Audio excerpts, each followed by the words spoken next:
As you look around the nation and think back to the events that have unfolded in the past 25 years, what you will quickly realize is that we're currently living through one of the most unique and dangerous eras in American history. From an economic perspective, the United States has largely avoided a severe recession since 2010, fostering an era of incredible employment and low interest rates that have significantly influenced the collective mindset from Wall Street to Main Street. This prolonged period of prosperity has to some extent blurred the memory of economic hardships, and as we approach the end of this year, unsettling developments are emerging across various industries, developments that are pointing to an alarming, troubling future. Prior to each recession or depression, there are consistent signs that foreshadow the impending economic turmoil, providing early indications of the impending challenges well before they grip the entire nation. This phenomenon is often likened to a canary in the coal mine, where a specific industry or indicator acts as an insightful precursor, offering a glimpse into what lies ahead. One of these canaries is something you probably see every day, but likely don't ever think about.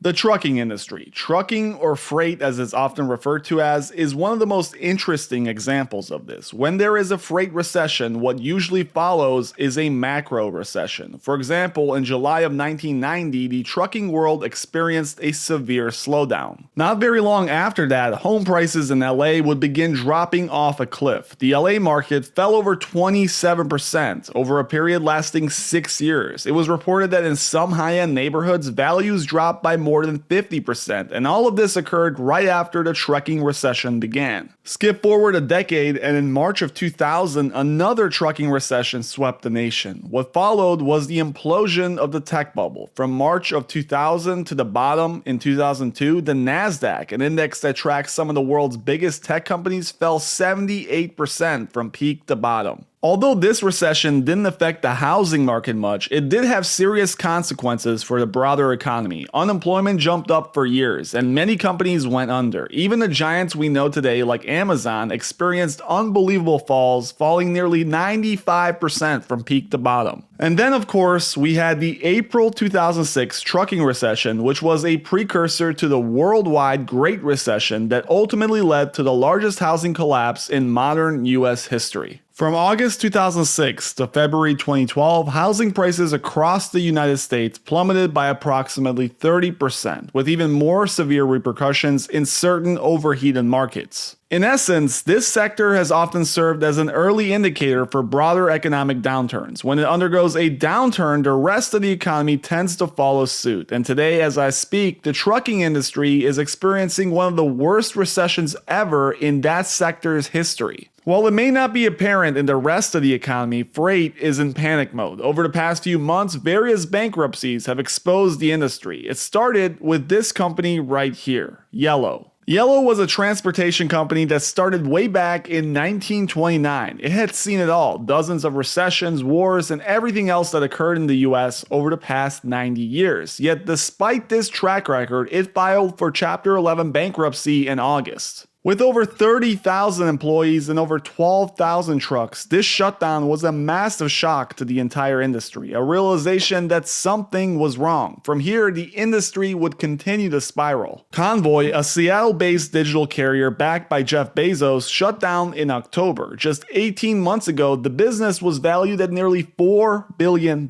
According to a memo sent to employees, the CEO, Dan Lewis, stated that the company faced both an unprecedented freight market collapse and a dramatic monetary tightening. And he wasn't alone in this newfound environment. Dozens of operators would continue to file for bankruptcies in the weeks that passed. Surge Transportation, a broker with $200 million in revenue, filed for Chapter 11. FreightWorks, a North Carolina-based trucking company with over 140 drivers, ceased operations. Certified Freight Logistics in California shut down, putting over 150 drivers out of work overnight. The list goes on and on. You can read about all the big ones by following Craig Fuller on Twitter. He has a thread with some of the biggest names that have faltered recently, and as you can see, it's pretty endless. In summary, trucking is in big trouble, and now the question is, will this trouble spread to other industries as it has in the past? To answer this question, we can look at one ultimate piece of evidence that has reliably predicted 8 of the last 8 recessions in the United States.